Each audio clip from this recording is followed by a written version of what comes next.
İngilis dramaturq William Shakespeare deyir ki, bəziləri anadan böyük doğulur. Bəziləri böyüklüyü fəth edirlər. Bəzilərinə isə böyüklük bəxş olunur. Bəzilərində isə heç ümumiyyətlə yoxdur. Gecəniz xeyir. 24 saata baxırsınız. Baku TV-nin studiyasında Xəyal Orucoğludur. Başlayaq əvvəlcə anonslardan.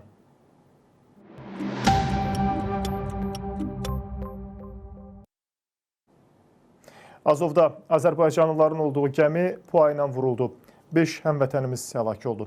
Avropa çempionu olan mini futbol yığmamız vətənə qayıtdı. CNN telekanalı ölkəmizə qarşı qərəzli mövqe sərgilədi, Xarici İşlər Nazirliyi açıqlama yaydı. Rusiya Ermənistandan sonra bu dəfə də Gürcüstanı hədələdi. Digər xəbərlərimiz də var. Odur ki, son 24 saatda baş verənləri 24 saatda izləmə imkanımız var. Beləliklə başladıq.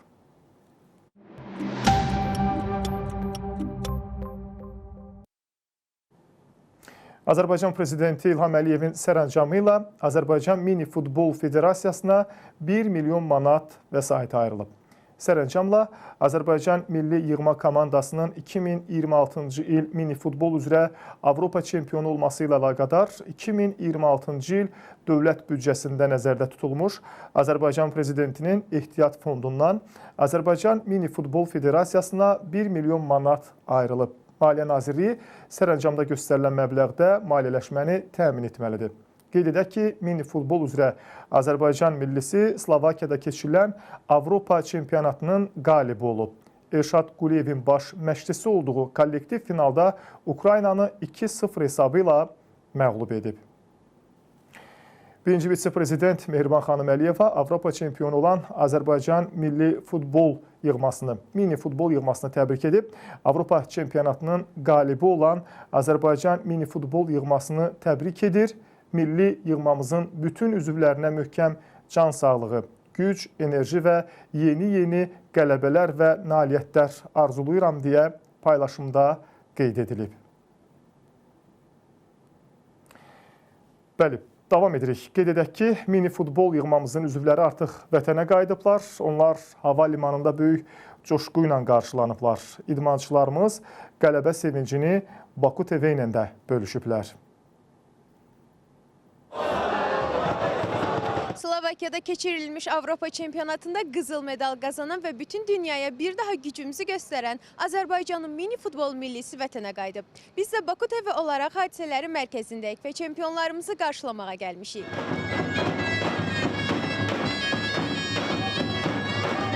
Avropanın digər şəhərlərindən gələn Azərbaycana çox böyük dəstək göstərdilər bizə və o dəstəyin hesabı idi ki, və Azərbaycanda olan bizi dəstəkləyənlərin hesabı idi ki, uşaqlarda böyük motivasiya yaranmışdı və bu motivasiyanın nəticəsidir ki, uşaqlar hər oyuna qalibiyyət üçün çıxırdılar və şükür Allaha da qalib tərəf biz olduq və Avropanın 2 qat Avropa çempionu olduq və 1 qat da dünya çempionu. Bizim üçün çox çətin oldu. Avropa çempionatı özünüz bilirsiniz, dünya çempionluğundan sonra arxasını gətirmək biraz çətin idi. İnanıram ki, öhdəsindən gələ bildi. Yaxşı nəticə ilə qayıtdıq vətənə. Hər kəsə çox sağ ol deyirik. Yəni öz adımdan, bütün komanda adından, federasiya adından ki, bütün xalqımıza minnətdarıq ki, belə dəstək verirlər bizə. Çox sağ olsunlar, hər kəsə deyirik. Yenə Allah'a şükür çempion olduq. Birinci yer olduq və bu qələbəni bizim millətimizə, bizi sevənlərə, hər kəsə bəxş elədik. Son çempion kimi biz, son dünya çempionu kimi gedirdik, qatılırdıq. Yəni federasiya tərəfindən hər şey bizə yaradılmışdı. Bakıda təlim məşq toplanışımız olmuşdu, Montenegroda təlim məşq toplanışımız olmuşdu. Yəni çox yaxşı hazırlaşmışdıq. Yəni minimum hədəfimiz final oynamaq idi. Yəni şükür Allaha çempionluq qismət oldu.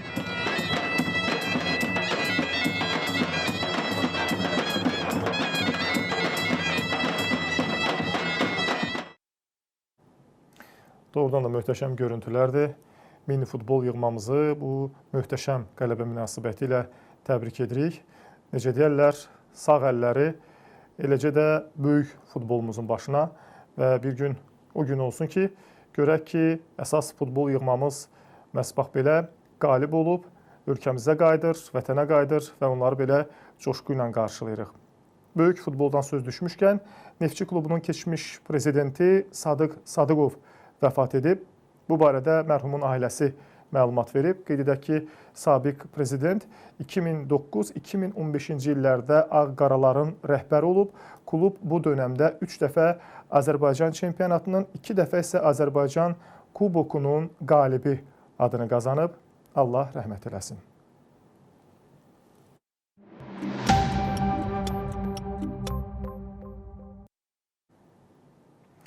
Gündəmin digər mühüm xəbəri ilə davam edirik. Azov dənizində 25 Azərbaycan vətəndaşının olduğu 2 xarici yük gəmisinə dron hücum edilib. Bununla bağlı Xarici İşlər Nazirliyi məlumat yayıb. Hadisə nəticəsində 5 vətəndaşımız təəssüf ki, həlak olub. Dronla vurublar gəmimizi. Ben görsən. Allah köməyimiz olsun hamımıza. Azov dənizində baş verən dron hücumu Azərbaycan vətəndaşlarının ölümü ilə nəticələnib. Xarici İşlər Nazirliyinin məlumatına görə iyunun 5-nə keçən gecə Taqanrog körfəzində 2 xarici yük gəmisi Natra və Zirkon pilotsuz uçuş aparatlarının hücumuna məruz qalıb. Həmin gəmilərin heyətində ümumilikdə 25 Azərbaycan vətəndaşı olub.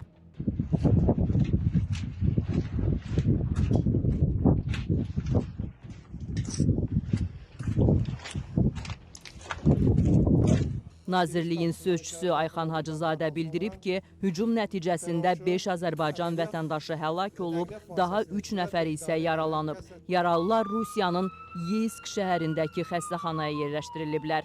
Qeyd olunub ki, hücuma məruz qalan gəmilər Azərbaycan dövlətinə məxsus deyil. Hazırda Xarici İşlər Nazirliyi, aidiyyatı dövlət qurumları, Azərbaycanın xaricdəki diplomatik nümayəndəlikləri və müvafiq ölkələrin səlahiyyətli orqanları ilə əlaqələndirmə işləri aparır. Rusiyadakı səfirliyin əməkdaşları hadisə yerinə göndərilib. Vətəndaşların vəziyyəti, onların ölkəyə qaytarılması və zəruri konsulluq yardımının göstərilməsi məsələləri nəzarətdə saxlanılır. Xarici İşlər Nazirliyi həlak olanların ailələrinə və yaxınlarına başsağlığı verib, yaralananlara isə tezliklə şəfa diləyib.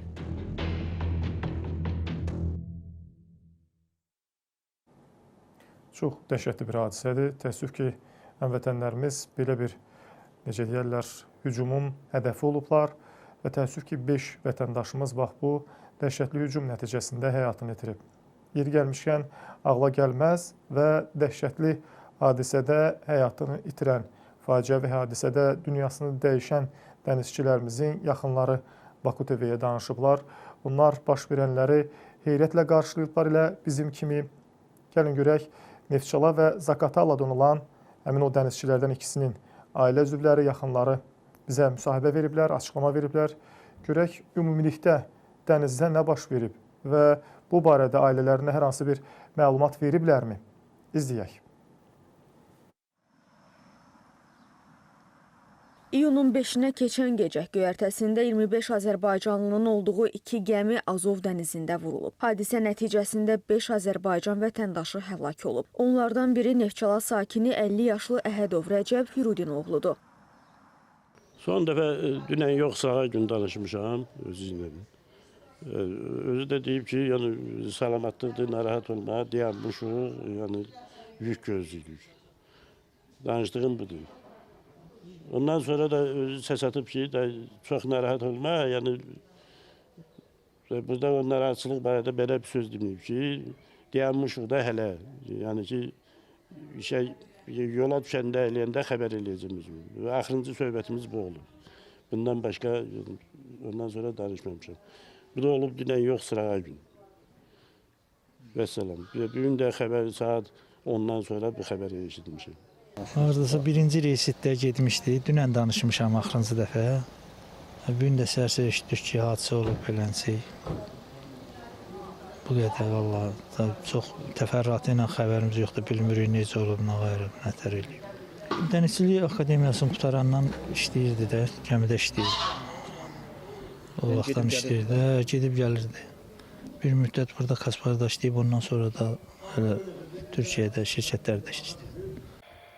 Gəmidə həlak olanlardan biri isə Zaqatala rayonu Aşağı Tala kənd sakini 29 yaşlı Məhəmməd İlhamoğlu Əliyevdir. Qardaşım Dəniz Akademiyasını qurtarmışdı 2018-də. 5 ildən artıq idi işləyirdi. İndi bu oldu şirkətdə 2 aydan artıq idi işləyirdi. Özü kapitan köməkçisi idi, kapitan yanında olub. Öz biliyi ilə çalışıb. Yəni oranı qurtarıb və öz sertifikatlarını öz biliyi ilə oxuyub qurtarıb. Yəni, bugün səhər məlumat aldım ki, dünyasını dəyişib.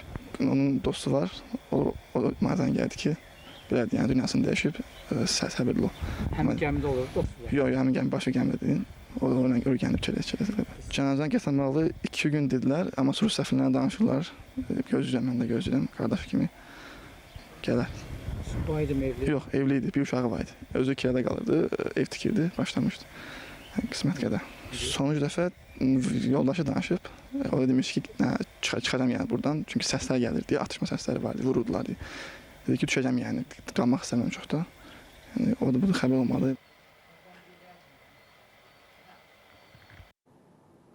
Min bir əziyyət çək, zəhmət çək, bəlli bir ixtisasa gələn, sonra da başda öz ixtisasın üzrə çalışmağa, fəaliyyət göstərməyə və sadəcə mülki bir gəmidə gəmiçiliklə, dənizçiliklə məşğul ol və hansısa bir formada atılan bir dronun, nə bilim bir münaqişənin, bir müharibənin heç bir yaxından uzaqdan əlaqəsi olmadığın halda gəl qurbanına çevril. Bax beləcə bir, necə deyərlər, arzu olunmaz şəraitdə həyatını itir. Bir dənizçimizin də bax belə körpəsi yetim qaldı təəssüf ki, digəri ailəsi beləcə, necə deyərlər, başsız qaldı və yerdə qalan təbii ki 5 nəfər ümumilikdə qeyd etdiyimiz kimi bu faciə və hadisə nəticəsində həyatını itirib. Azov dənizində gəmilərə edilən hücumla bağlı rəsmi Moskvadan da münasibət bildirilib. Rusiya Xarici İşlər Nazirliyinin sözçüsü Mariya Zakharova hücumda Kiyevi günahlandırıb. Dronla vurublar gəmimizi.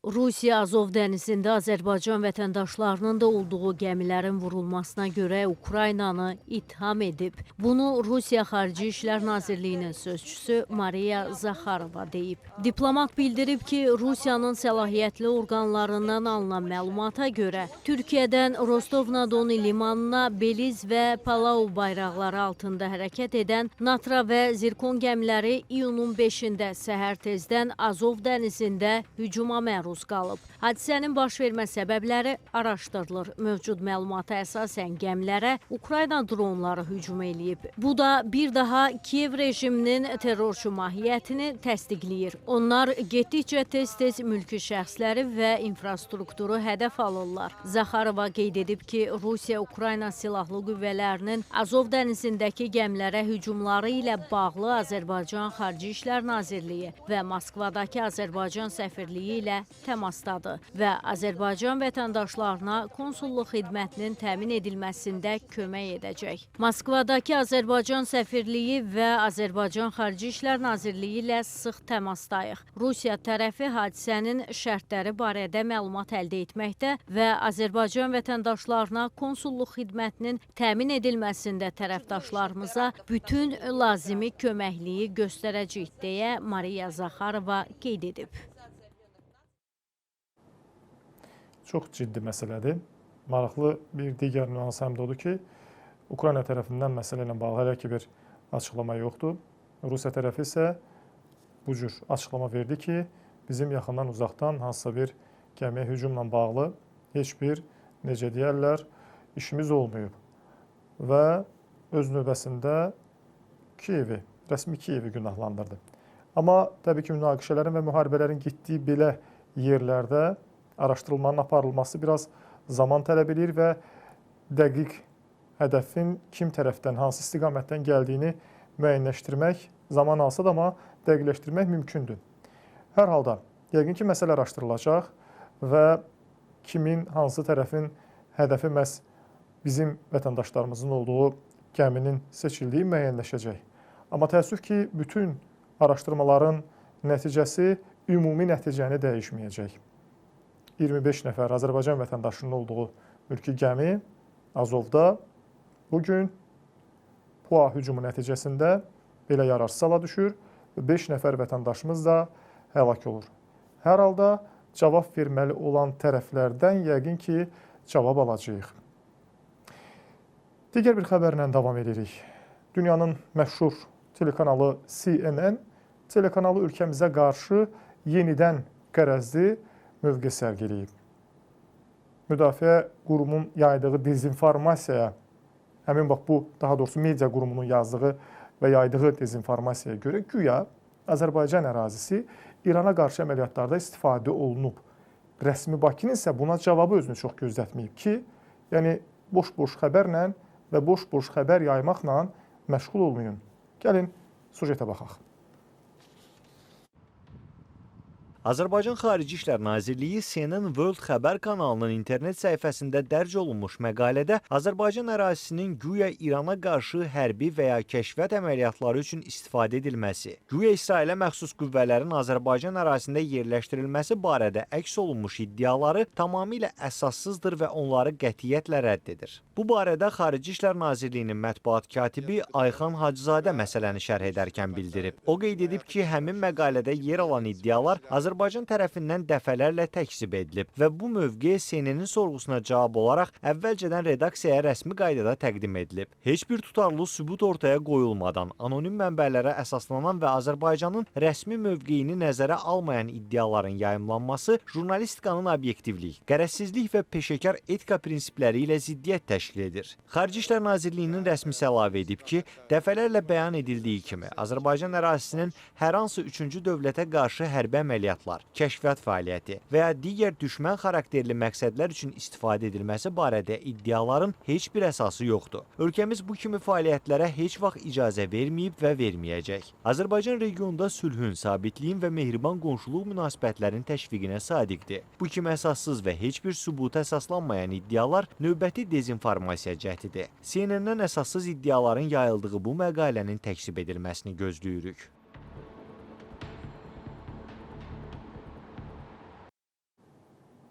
Təəssüf ki, dünyanın bəzən belə aparıcı media orqanı kimi görünən müəyyən kanallar, media resursları da səhvlərə və yanlışlara yol verirlər. Hətta bunu təkcə biz demirik. Amerika prezidenti Donald Trump dəfələrlə CNN-i yalançı bir media qurumu olmaqda ittiham edib ki, onlar nə yayırlarsa boş-boş danışırlar və s. və ilaxır. Amma istənilən halda bir informasiya, bir məlumat yayılırsa, paylaşılırsa, ictimailəşirsə, o mütləq şəkildə bir mənbəyə istinad etməlidir. İndi CNN yatıb yuxusunda hansı mənbəni görüb, bu isə sual doğurur. Hər halda rəsmi Bakı CNN-dən bir kanal olaraq, əgər təbii ki, özlərinə hörmət edən bir media qurumudursa, bu məsələ ilə bağlı təksib verəcəyini gözləyir. İndi biz də gözləyirik ki, görək təksib gələcəkmi? Ermənistanda seçkilərə bir gün elə belə təxmin edəsək vaxt qalıb. Artıq nəzərə alsaq ki, bugün təqvim dəyişdi, ayın artıq 6-sıdır və iyunun 7-sində orada seçkilər keçiriləcək. Və hazırda Ermənistanda daha çox iki siyasi qütb müşahidə olunur. Hazırda da, elə daha əvvəldə də, seçki kampaniyası başlayandan da. Birincisi Paşinyanı dəstəkləyib gələcəklərini Avropada görənlərdir. İkinci qütbdə dayananlar isə Rusiyanın təsir dairəsi ilə davam edəcək klassik Ermənistan idarəçiliyidir. Hazırki Paşinyan hakimiyyətinin əsas şüarı isə sülhdür. İndi Ermənistanda həm də seçim etmək vaxtıdır. Şekspirin Hamletinin təbirincə desək, olum ya ölüm.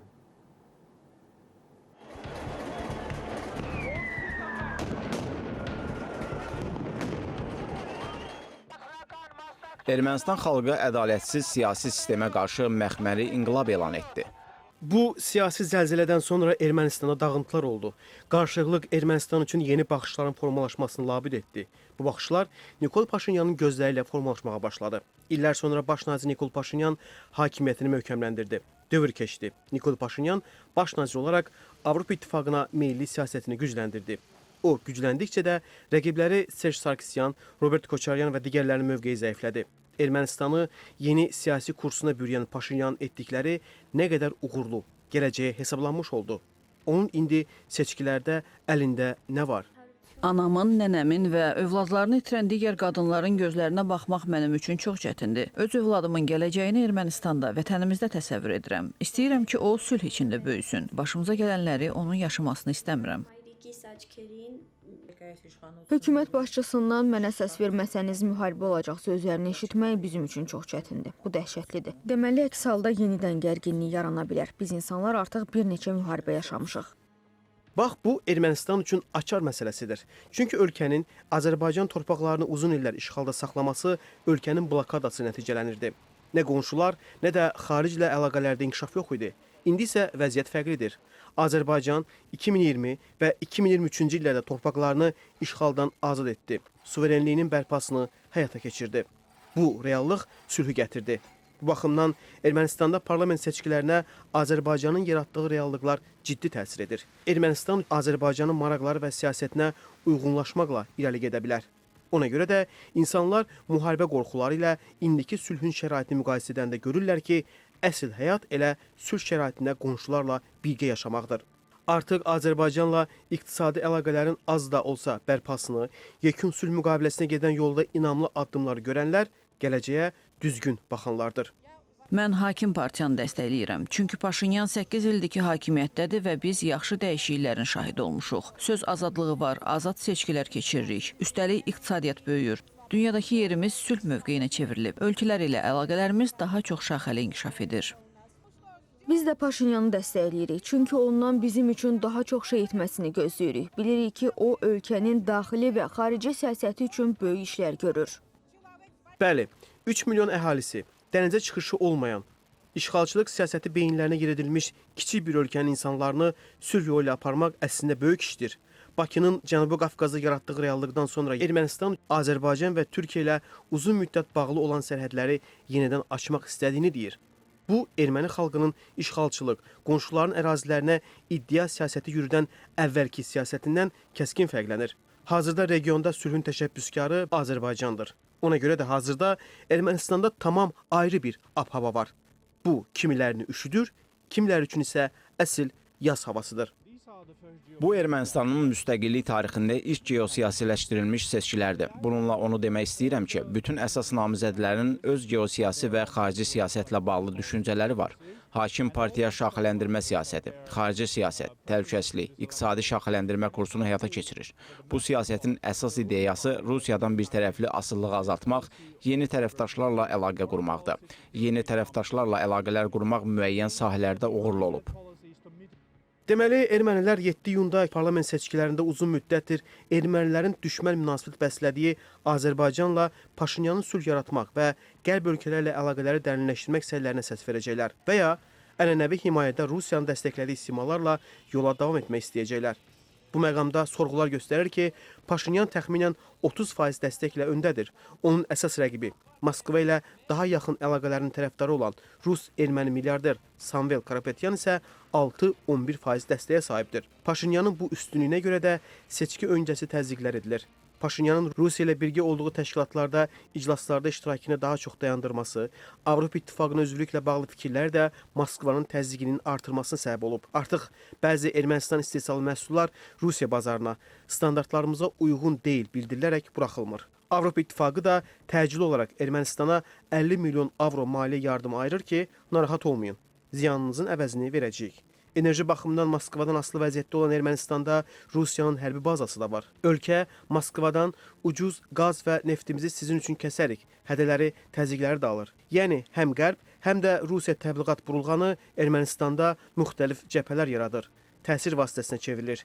Bu təzyiqlərin təsiri isə əks təsirə çevrilib Paşinyanı daha da irəli ata bilər və ya əksinə. Vaxt isə gedir. Əbədi sülhlə əbədi müharibə arasında seçim etmək çətin deyil. Ermənilər bugünkü günlərinə baxıb sadəcə başa düşsünlər. Sülh çox dəyərli bir məfhumdur. Bugün sülhün olmadığı yerlərdə müharibələrin hökm sürdüyü, münaqişələrin olduğu yerlərdəki vəziyyəti hamımız əyani həm də şahidləriyik. İnformasiyanın, məlumatın belə bol olduğu bir vaxtla münaqişələrin insanların həyatına, onların gündəlik şəraitinə, yaşamına necə mənfi təsir etdiyinin də həm də şahidiyik. Həm də ona görə ki, 30 il ərzində biz həm də müharibənin gətirdiyi bəlaların nə olduğunu da kifayət qədər yaxşı bilirik. İndi Ermənistan tərəfi özü bilər, nəyi, necə, hansı formada seçəcək. Hər halda seçim də onların öz ixtiyarındadır. Amma bir başqa məsələ də var ki, burada sujetdə də qeyd olundu ki, məhz Ermənistanda seçki ilə bağlı kampaniya başlayandan bu qütb məsələsində tərəflər açıq-aydın özünü bir üzə verirlər. Yəni, qərb tərəfi açıq-aydın və aşkar şəkildə, məsələn, Donald Trump açıq şəkildə deyir ki, mən Paşinyanı dəstəkləyirəm və yaxud da ki, o istiqamətdə. Eyni zamanda Avropa İttifaqı və Avropa ölkələri də. Rusiya tərəfi isə məsələyə digər tərəfdən yanaşır və xüsusən də Paşinyanın Avropa İttifaqına meyl etmək fikirlərini bu istiqamətdə gördüyü və atdığı addımları qəbul edilməz hesab edir və elə buna görə də müəyyən təzyiq vasitələrindən Ermənistana təsir göstərməyə çalışır. İndi kim hansı formada, hansı cəhbə, hansı qütb qalib gələcək, buna çox da qalmayıb. Cəmi budur burada bir gün 24 saatdan biraz çox. Biz isə 24 saatımızı sosial xəbərlərlə, yerli xəbərlərlə davam etdiririk.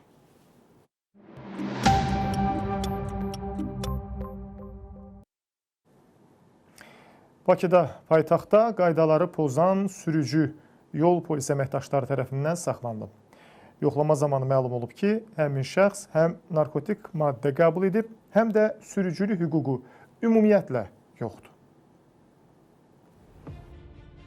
Abşeron rayon sakini Fərid Muradov idarə etdiyi BMW markalı avtomobillə manevr etmə qaydalarını pozduğu üçün Ekoloji Nəzarət üzrə Yol Patrul Xidməti bölüyünün əməkdaşları tərəfindən saxlanılıb. Bu barədə Baş Dövlət Yol Polisi İdarəsi məlumat yayıb. Bildirilib ki, araşdırma zamanı Fərid Muradovun sürücülük hüququnun olmaması müəyyən edilib. Ünsiyyət zamanı hərəkətləri şübhə doğuran Fərid Muradov tibbi müayinəyə də cəlb olunub və onun narkotik maddə qəbul etməsi üzə çıxıb. Barəsində müvafiq protokollar tərtib edilərək məhkəməyə göndərilən Fərid Muradov 15 gün müddətinə inzibati qaydada həbs olunub. Baş Dövlət Yol Polisi İdarəsinin narkotik vasitələrin təsiri altında sükan arxasında əyləşərək digər hərəkət iştirakçılarının həyatına təhlükə yaradan şəxslərdən hüquqa zidd əməllərə son qoymağı tələb edir və bu kimi hallara qarşı daha kəsərli tədbirlərin görüləcəyini bildirir, deyə məlumatda vurğulanıb. Görülsün, daha kəskin və daha kəsərli tədbirlər görülsün.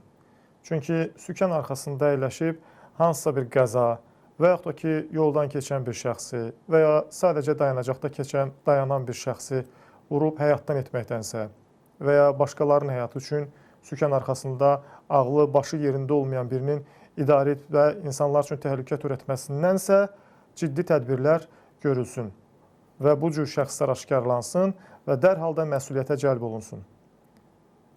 Biz bir neçə il əvvəl sadəcə sükan arxasında təəssüf ki, içkili, sərxoş vəziyyətdə olan insanların olduğundan şikayət edirdiksə, çox təəssüflər olsun ki, bugün tamam başqa bir məlumatlar alırıq ki, bax bu cür artıq narkotik maddənin təsiri altında saxlanılan sürücülərin bəzilərinə bax bu kimi hallara rast gəlinir.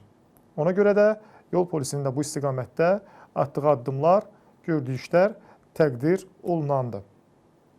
Ki, bəlkə kimsə bir nəticə çıxardı. Digər xəbərimiz də avtomobil və nəqliyyatla bağlıdır. Bir şikayətçi iddia edir ki, krediti aldığı nəqliyyat vasitəsindən bir gün sonra problem çıxdığından onu şirkətə qaytarmaq istəyib. Lakin ödədiyi məbləği geri ala bilməyib. Qarşı tərəfin açıqlamasına görə isə, əksinə maşına vurduğu ziyana görə alıcı şirkətə borcludur. Yəni, oğru və doğru məsələsi. İndi kimdir haqlı olan tərəf? Bax, bu məsələni araşdırmağa çalışmışıq. Gəlin, sujeti izləyək. Şikayətim Far Rentekar və Gold Rentekar adlı təşkilatçılardandır. Çünki mənim 2800 manatım mənimsəyiblər. Qaynar xəttimizə müraciət edən Orxan Cəlilov adlı vətəndaş Rentekar şirkətindən şikayətçidir. Onun sözlərinə görə kreditlə götürdüyü avtomobildə bir gün sonra müəyyən problemlər yaranıb. Geri qaytardıqda ödədiyi ilkin ödənişi tələb etsə də ala bilməyib. Hadisə oktyabr ayında baş verib, maşın almaq istədim. İlkin ödənişlə 2800 azın. Yaxınlaşdım ofislərinə, maşın bəyəndim, Hyundai Genesis 2011-ci il idi. Neysə, maşın baxdım. Dedilər ki, heç bir problem yoxdur. Mən də dedim ki, onda yaxşı. Problem yoxdur deyirsə, usta göstərirəm. Usta baxsın, razılıq versin. Ondan sonra razılaşaq, danışaq.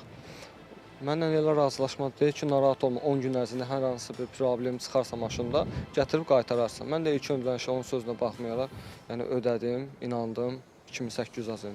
Apardım ustaya, usta deyir ki, maşın özü qədər də xərci var. Maşın səhərsi gün istədim ki, qaytaram həmən şəxsə. Dedi ki, yaxşı qaytararam, amma 300 manat sənə çıxaram oradan. Maşın bir gün sürmüsən. Bir həftə, 10 gün uzatdı. Axırda dedi, get mənə hara istəyirsən ver. Sənəd var idi, müqavilə var idi. Bəli, şəkli var, telefonda hal-hazırda var. Ödədiyim haqqında qol da var, çəkdiyim imzam da var. Qarşı tərəfin mövqeyini öyrənmək üçün ofisin yerləşdiyi əraziyə getdik, lakin ofis bağlı idi. Sonra kreditləşməni həyata keçirən Car Rental Azərbaycan Məhdud Məsuliyyətli Cəmiyyəti ilə telefon vasitəsilə əlaqə saxladıq. Şirkətin sosial şəbəkə profilində yerləşdirilən nömrəyə cavab verən şəxs isə iddiaları təkzib etdi. Şikayətinə baxmayan orqan qalmayıb, hamısı da əsassız sayıb. O şəxs biraz psixi çatışmamazlığı var onun, psixi problemləri var onun. Ona görə onu şikayət eləyir, amma araşdırma gedir, görürlər ki, o düzgün şikayət eləmir. O şəxs mənə ziyan vurub. Nə qədər ziyan vurub, nə ziyanı vurub? O maşını götürüb, sürüb, motorunu dağıdıb xanım. Motoru vurub, mən servisdən aktı təqdim eləmişəm polisə. Polis gedib avtoservisə maşına baxış keçirdib. Bütün hər bir şeyi öyrəniblər, hələ hesablama aparıblar, onun verdiyi pulun üstündə 1500 manat hələ o mənə verməlidir. Yəni motor dağılmaqla bağlı heç bir mənə məlumat verilməyib. Mən maşını sürüb bura gətirib, bura təhvil vermişəm. Motor dağılsaydı o maşını mən bura necə gətirə bilərdim? Qeyd etmək lazımdır ki, təqdim edilmiş müqavilə natamamdır. Həmin müqavilə cəmi 2 abzasdan ibarətdir və bütün məsuliyyət göründüyü kimi icarəyə götürən üzərinə qoyulur. Və mülki qanunvericiliyin əsas prinsiplərinə görə əşyanı istifadəyə və ya satılmaq üçün təqdim edən şəxs həmin əşyanın təyinatı üzrə istifadəyə yararlı vəziyyətdə olmasına cavabdehdir. Müqavilə bağlanarkən mövcud olmuş, lakin qarşı tərəfə bildirilməmiş qüsurların sonradan aşkar edilməsi alıcının indiki halda icarəyə götürənin müqavilədən imtina etmək və ödədiyi məbləğin geri qaytarılmasını tələb etmək hüququnu yaradır. Hüquqların müdafiəsi üçün məhkəməyə müraciət edilə bilər. Əldə etdiyimiz məlumata görə vətəndaşın müraciəti əsasında polis əməkdaşları tərəfindən araşdırma aparılır.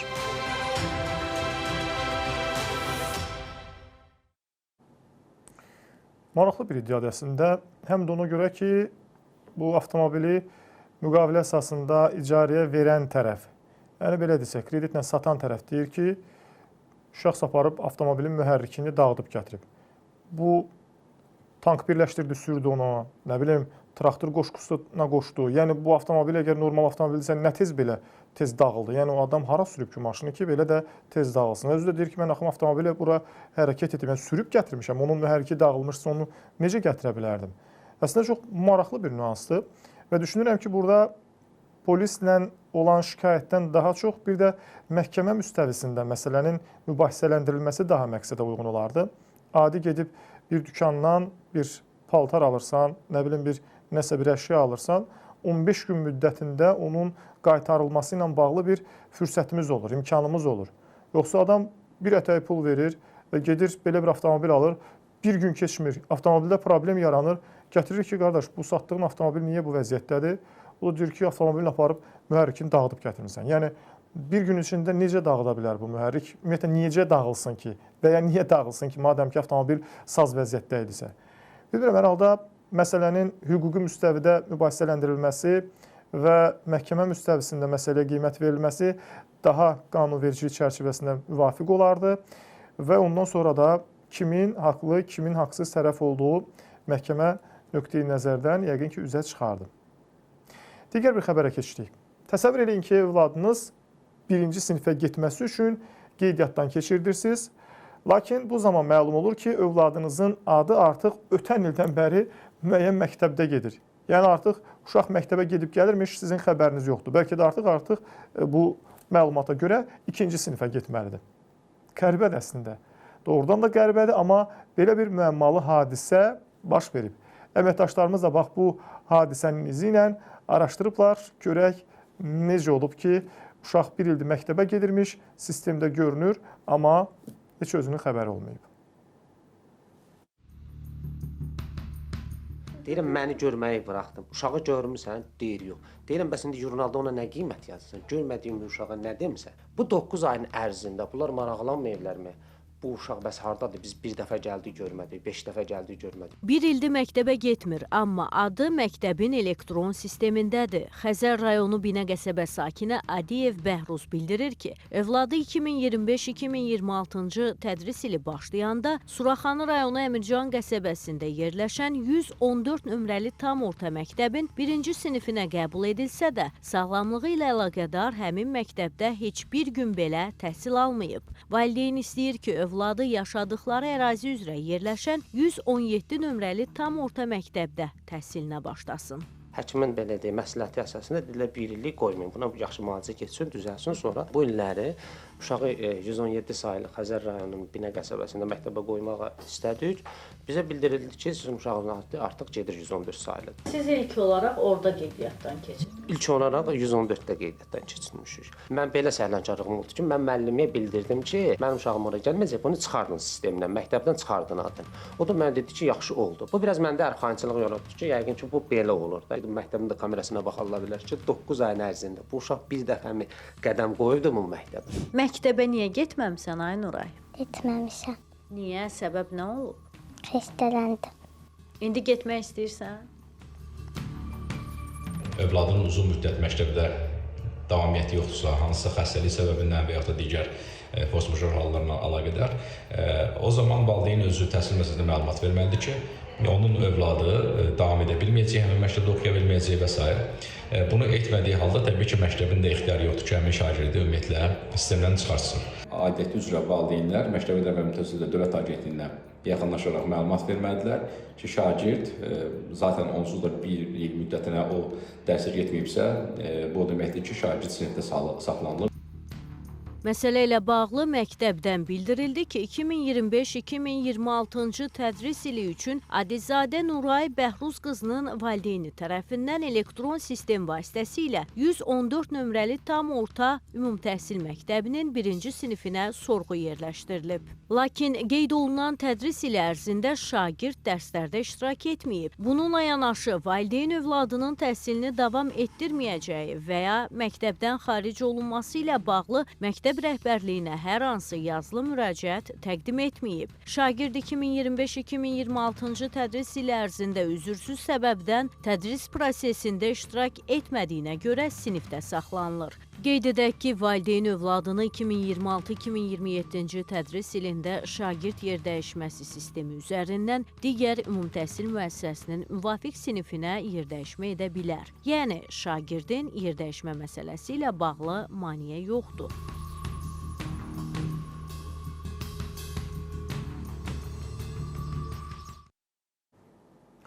Burada valideynin də, təhsil müəssisəsinin də hansı tərəflərdə yanlışa yol verdiyi artıq tam şəkildə üzə çıxdı.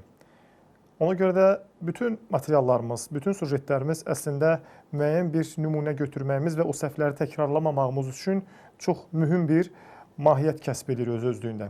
Buradan həm də nə öyrənmiş olduq? Onu öyrənmiş olduq ki, sabah Allah qorusun, hansısa bir uşağın nasazlıq yaranarsa səhhətində və yaxud da ki, sadəcə olaraq məktəbə getməsi ilə bağlı fikrinizi dəyişərsinizsə, bunu belə müəllimə dedim, müəllim də dedi ki, yaxşı, sistemdən çıxardın, uşaq gəlməyəcək kimi deyil.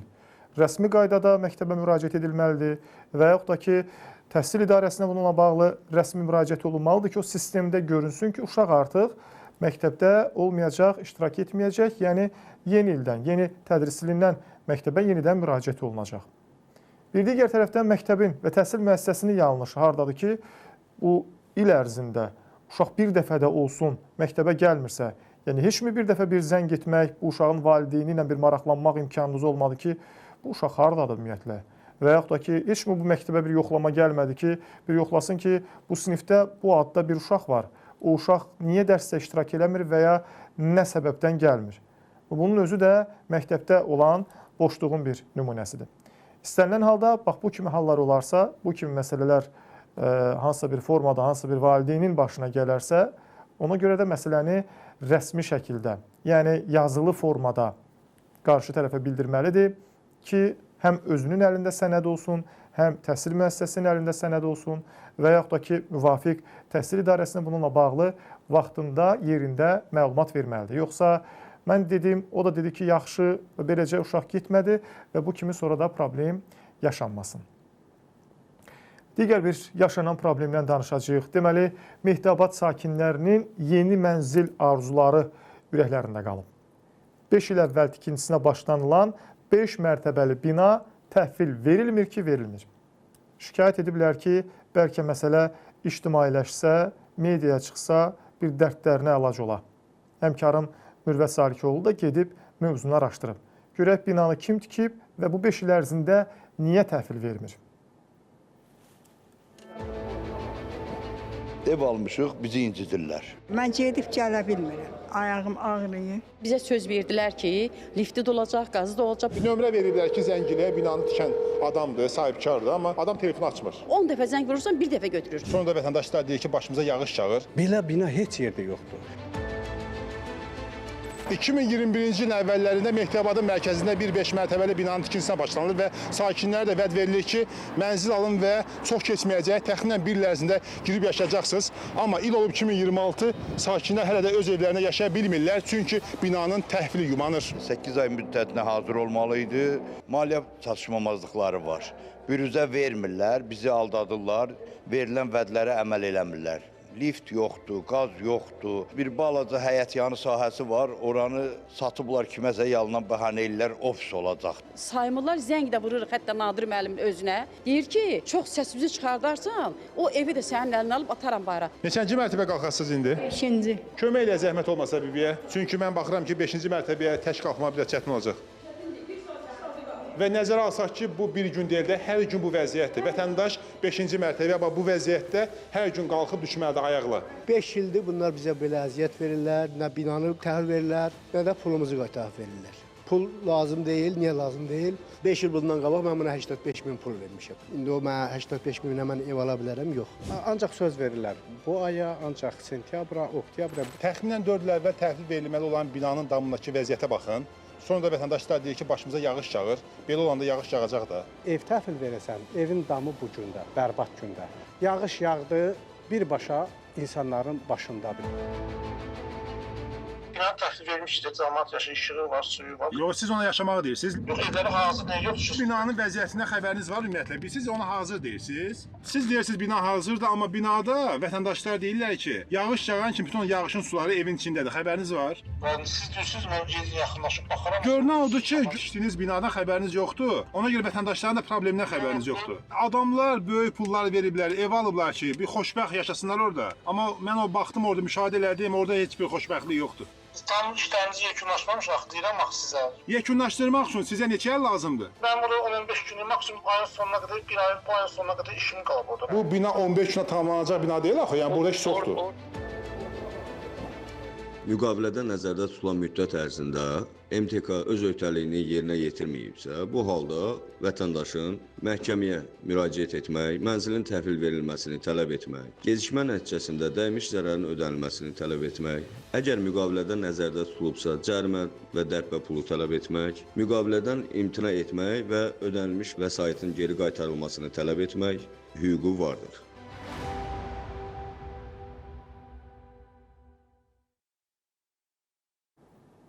Hər gün demək olar ki, bu MTK-larla bağlı bir şikayət, bir süjet hazırlayırıq. Ona görə yox ki, biz bunda maraqlıyıq. Ona görə ki, insanlar bunda maraqlıdırlar və hər gün az qala bununla bağlı onlarla şikayət alırıq. Fərqli-fərqli ünvanlardan, fərqli-fərqli tikinti korporativlərindən. Təəssüf ki, belə bir hal yaşanır və yaşanmaqdadır. Adamdan soruşur ki, binanı niyə təhvil verməmisiniz? Birinci bizə deyir ki, mən binanı təhvil vermişəm. Biraz üzərinə gedib məsələdən xəbərdar olduğumuzu bildirəndə, onda deyir ki, bir 5-10 günlük işim qalıb. Və məlum olur ki, həqiqətən də çəkdiklərimizi də gördünüz, bina bərbad vəziyyətdədir və buna təhvil verilmək deyib, adamlar sadəcə olaraq şələ-şüləsini yığıb, çıxıb gediblər.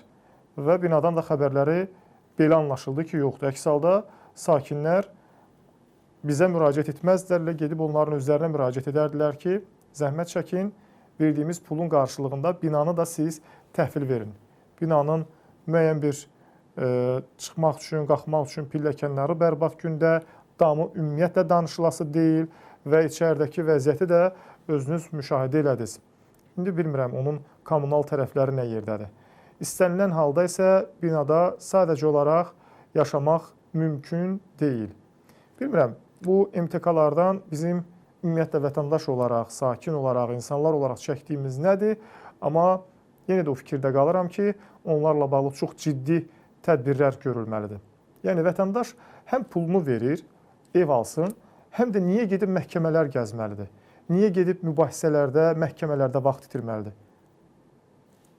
Niyə olmalıdır bunlar? Bax, bütün bunlar olmasın deyə bu cür MTK-larla bağlı hər yoldan keçən, hər nə bilim 5-3 manat pul olan bina tikməsin deyə, bu inşaat işində olmasın deyə bunlarla bağlı çox ciddi tələbləri düşünürəm ki, daha sərt şəkildə qoymaq lazımdır ki, və nəzarəti də çox ciddi şəkildə artırmaq lazımdır ki, sonra insanlar belə problemlərlə qarşılaşmasınlar. Həm pul verəcək, həm də gedib məhkəmə gəzəcək ki, görüm mənim evim nə vaxt təmir olunur, filan verilən vaxtda, filan belə desək, bina təhvil verilmədi, hələ də qalmışam çöldə. Misal üçün, konkret olaraq bir standart müəyyənləşdirmək olar ki, deyək ki, ona bir müqavilə, dövlət standartı olan bir müqavilə ola bilər ki, bəlkə indi bu mümkün, nə qədər mümkündür bilmirəm, amma məsələn orada konkret olaraq binanın təhvil verildiyi vaxt, zaman və yaxud da ki, qarşı tərəfindən müəyyən gələcək razılıqlar, standartlar olmalıdır. Olsun ki, sonra vətəndaş heç olmasa öz kompensasiyasını məhkəmə yolundan bu cür adamlardan tələb edə bilsin. Və bu cür adamlardan da o kəslər və o adamlar olmalıdır ki, onların hesabında, yəni faktiki olaraq bu tikintini aparması üçün bəlli bir miqdarda pul olmalıdır ki, sabahlar belə problem yaşayanda adam o pulunu onun hesabından dartıb ala bilsin. Yoxsa məhkəmədə də deyək ki, mübahisə yaranır, yəni məsələ mübahisələndirilir məhkəmə müstəvisində. Məlum olur ki, bina tikən o boyda, yəni 1 milyonluq, 2 milyonluq inşaatı icra edən MTK-nın balansında heç 1 manatda pul yoxdur. İndi verin görün bu vətəndaşların pulunu nə ilə verirsiniz və yaxud da ki, vətəndaş o pulunu alsın görüm kimdən hansı formada alır.